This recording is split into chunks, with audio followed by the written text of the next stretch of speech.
Unfortunately, this activity will only proceed in Danish, but should you have any questions, please ask the guide when the activity is over.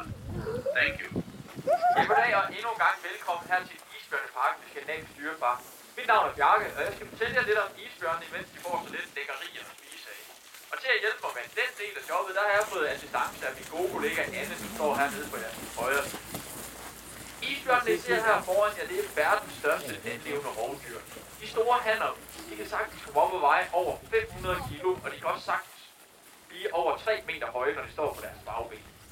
Her i parken, der har vi hele 7 isbjørne, og jeg vil starte med at præsentere jer for vores bjørnemor Ilka, som vi ser herinde foran jer. Ilka, hun er 20 år gammel, og hun kommer fra en dyrepark i Sverige. Hunderne, de vejer normalt kun det halve af, hvad hannerne de gør, og Ilka, hun vejer lige i øjeblikket omkring 225 kilo.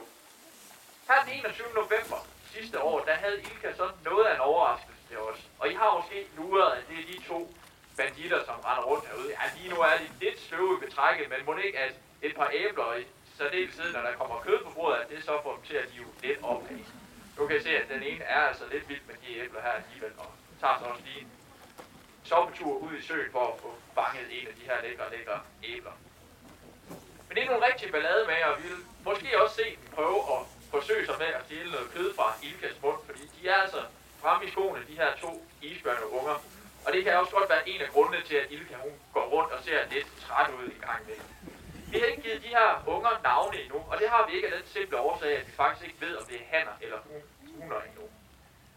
Ilka hun har tidligere mistet unger, fordi hun ikke kunne producere nok mælk til dem. Så da vi fandt ud af, at Ilka hun havde fået de her 2 nye isbjørnunger, så gav vi hende derfor noget medicin, der skulle sætte gang i hendes mælkeproduktion. Det er en helt ny behandling, og det er første gang, man har prøvet den her behandling og det her medicin hos isbjørne. Men som I kan se, så er det altså lykkedes rigtig fint, og de her isbjørnunger, de har det altså rigtig godt, og er altså også begyndt at spise fast føde nu, ud over mælk. Det er lidt af en sensation, at det har lykkedes for os her i Skandinavisk Dyrepark at sætte gang i en isbjørns mælkeproduktion, fordi det er et generelt problem for isbjørne i fangenskab, at de simpelthen har svært ved at producere mælk til deres unger. Derfor så håber vi selvfølgelig på, at det her kan være med til at hjælpe andre isbjørne rundt i andre parker også, med at sætte gang i deres mælkeproduktion også. Men nu er det ikke alle unger, som Ilka hun har mistet, og nogle af jer, I kender måske i forvejen ham her, den verdensberømte Siggo, som er en anden isbjørnunge. Siggo han blev født af Ilka her tilbage i 2011 i november måned også, så han er altså også nu omkring de her 1,5 til 2 år gammel snart. Siggo han er i år flyttet over i hans helt eget nye anlæg, hans teenageværelse kan man kalde det, og han kan I gå op og se her bagefter, hvis I lige fortsætter rundt om tribunen her, og så fortsætter ned langs stien. Det, der har gjort Siggo til den her verdensberømte isbjørneunge, det er altså, at fordi at Ilka hun ikke kunne producere nok mælk til at give Siggo mad, så tog vi så den beslutning, dengang at han blev født, at bedøve Ilka simpelthen for at hive Siggo ud og flaske ham op. Det har altså gjort ham til den her verdensberømte isbjørneunge, som han er i dag. Og han har taget hele verden med storm som ambassadør for de vilde isbjørne ude i naturen, og han har sit helt eget webunivers inde på internettet.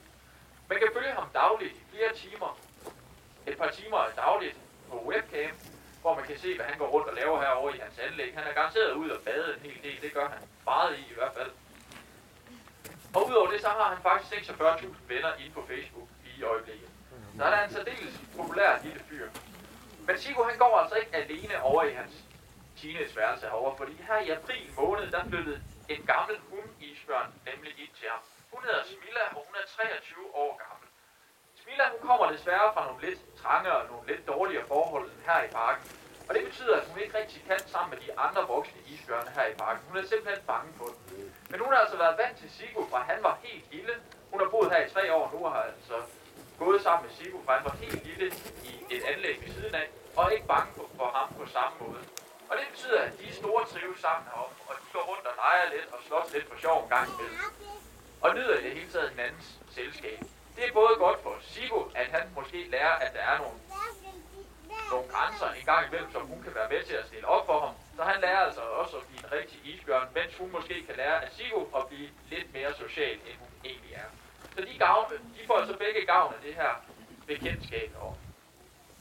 Udover de isbjørn, jeg har nævnt indtil nu, så har vi selvfølgelig også de 2 store hanner i form af Nanook og Nuuk. Nanom, det er vores avlshand, og han er altså far både til isbjørn-tvillingerne herinde foran jer, og også til Sigo, som jeg nævnte tidligere. Nu, det er så Ilkas tvillingebror, så det er altså morbroren til alle de her isbjørneunger. De to hanner, de går rundt over i vores vinteranlæg lige i øjeblikket, og det gør de altså for at få givet Ilka og isbjørn-tvillingerne lidt fred og ro herinde, så de kan gå og passe dem selv. I kan måske få et glimt af dem ude fra gangbroen her, hvis det lige går forbi over ved hegnet herovre. Men man kan altså ikke komme helt tæt på de store hanner i øjeblikket. Men grunden til, at de går der, det er som sagt, fordi at de skal have lidt fred og ro herinde, ungerne og Ilka, indtil at de bliver lidt større. Så er vi altså introduceret for hinanden, når nu de bliver lidt større endnu. Ude i naturen, der lever isbjørnene meget højt mod nord over ved det, man kalder Arktis. Det er under nogle rigtig ekstreme forhold, hvor det kan blive utrolig koldt. Det er isbjørnene heldigvis et rigtig godt på til, for ikke nok med, at de har den her gode, tykke pels, så har de altså også et godt isolerende fedtlag. Pelsen, den er ikke helt kridhvid, som vi ser i vaskepulverreklamerne. Den er snarere lidt mere gullig eller cremeagtig i farve, som vi også ser her inde på Ilka og ungerne. En gang imellem, så kan vores isbjørn her i parken også godt finde på at være helt brune eller endda helt grønne en gang imellem. Men det er altså mest af alt, fordi de godt kan lide at tage sig et dejligt mudderbad eller rulle sig en tur i græsset. Det bliver man altså lidt godt og grundigt beskidt af, men vi plejer at sige, at en glad isbjørn, det er altså en beskidt isbjørn. Og en tur ud i søen herude, så plejer de nu at være rigtig pæne og rene igen. Fedtlaget, det kan blive op til 10 cm tykt, og det er altså både med til at isolere isbjørn og samtidig danne et forråd i de perioder af året, hvor der ikke er så meget føde at komme efter for en isbjørn ude i naturen. Og så det fedtlag, det kommer altså heller ikke helt af sig selv, og isbjørn de er altså bestemt heller ikke på smalkost. Ude i naturen, der lever isbjørnene meget højt mod nord, og når man bor så langt mod nord, så er der stort set kun én ting at leve af, når man er et rovdyr, som isbjørnen egentlig er, og kun lever af kød. Og det er altså sæler, som de lever af. Over 95% af isbjørnenes føde ude i naturen, den består af sælkød. Og de kan altså bruge timevis foran en sæls åndehul eller en sprække i isen, og ellers bare vente på, at der kommer en sæl forbi, for at få sig en mundfuld frisk luft. Når sælen så kommer forbi hullet og dukker hovedet op igennem det her åndehul for at få sig en dejlig mundfuld frisk luft, så får den ellers en ordentlig en på siden af hovedet af isbjørnens forpote. Og sådan en forpote, den er altså på størrelse med en stegepande, så det er noget, sælen går hen og dør af. Og så er den ellers serveret for isbjørnen. Isbjørn, de skal fange ca. 50 sæler hvert eneste år for at overleve. Der er bare det problem, at isbjørnene har altså ikke hele året til at fange de her 50 sæler. For hen på sommeren, der, i juli måned, så smelter havisen nemlig over på Arktis. Og så driver isbjørnene bogstaveligt talt i land på isflager, og de lander så på små øer og kyster rundt omkring. Isbjørnene de er specialiseret i at fange sæler ude på havisen. De kan ikke fange dem under vandet, og de kan heller ikke nedlægge et rensdyr eller en moskusokse inde på tundra. De kan kun fange sæler ude på havisen. Hvis de kommer forbi en fuglekoloni, så kan de da godt finde på at plyndre den i løbet af sommeren. Eller også så finder de måske en gammel selvdød hvalrod, som de kan gå og knaske lidt i. Men ellers så må de altså nøjes med den her friske havluft hele sommeren igennem, og ellers bare vente på, at havet fryser til is igen op på Arktis. I har sikkert hørt om, hvordan den globale opvarmning og klimaændringerne især påvirker isbjørnene ude i naturen. Og det hænger sammen med, at i takt med at klimaet bliver varmere og varmere, så smelter den her havis altså også tidligere og tidligere hvert eneste år. Det er ikke så stort et problem for de store hanner ude i naturen, men det er altså en helt anden historie for de drægtige hunner.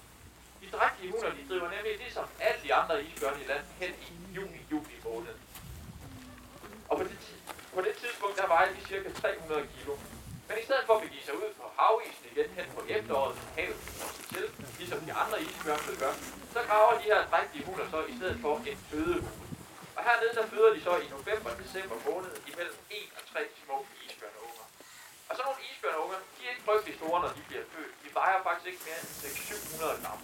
Og det betyder, at isbjørnemødrene, de er altså nødt til at blive nede i hulen, for at passe på de her små størrelser, indtil de bliver store nok til at komme med ud på havisen for at jage sæler.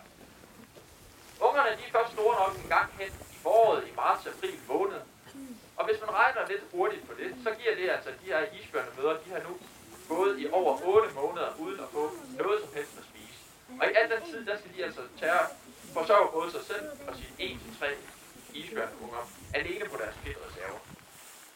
Det, der så sker sker nu, det er, at havisen den er begyndt at smelte nogle steder helt op til en måned tidligere, end de gjorde for bare 20-30 år siden.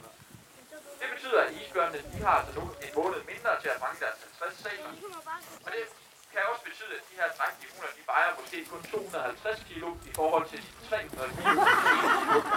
Og her fik vi en ordentlig maveplads, men vi kunne se fra en af isbjørnehunderne. Og de her lækre stykker kohjerne, som Anne hun står og kaster ud, det tager man altså gerne en tur i søen for. Men at havisen den smelter tidligere, end den gjorde for 20-30 år siden, det gør altså, at de her isbjørne, eller drægtige hunder, de måske kun vejer 250 kilo i forhold til de 300 kilo, som de egentlig burde veje. Og 250 kilo, det er altså lige omkring minimumsgrænsen for, hvad en isbjørn egentlig kan klare. Ikke nok med, at isbjørnene de nu har mindre fedtreserver, de skal altså også klare sig en hel måned mere på den. Og det betyder altså, at isbjørnemødrene, de kan godt gå hen og blive så sultne hen over vinteren, at de simpelthen forlader ungerne nede i hulen for at komme ud og jage sæl. Det resulterer desværre i, at isbjørneungerne, de går hen og dør af sult. Isbjørnemødrene, de kan også godt finde på en anden ting. Og det er altså at tage isbjørneungerne med sig ud på havisen for at jage sæler, men inden de er store nok til at klare den her barske kulde, som er oppe på Arktis. Og den her timevis lange vent foran en sæls åndehul, mens mor hun jager sæler, blandet med, at man ikke er en særlig stor isbjørn, og den her arktiske og ekstreme kulde, der er oppe på nord for Polarcirklen, den gør altså desværre, at isbjørnungerne de går hen og fryser i. Så den globale opvarmning har altså en særdeles stor effekt på især de nye generationer af isbjørn. Og i takt med, at der ikke kommer ret mange nye isbjørn til, og at de gamle de går hen og dør, så mindskes den her bestand altså ret så voldsomt efterhånden. Allerede nu der er der flere populationer, som er meget hårdt ramt.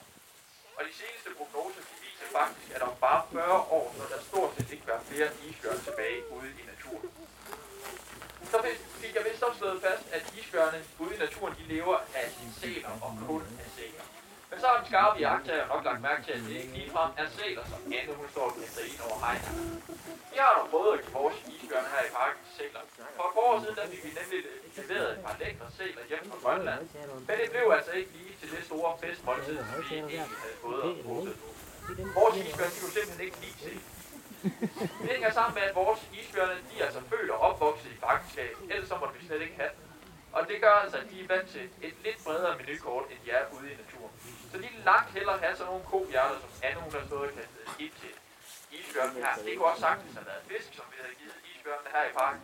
Udover det, så får de altså også noget, som man slet ikke forbinder med sådan nogle store rovdyr. Det er nemlig nogle æbler, og det kunne også have været alt muligt andet frugt og grønt. Og når nu vi står og taler om verdens største landlevende rovdyr, så er deres livret intet mindre end rosin.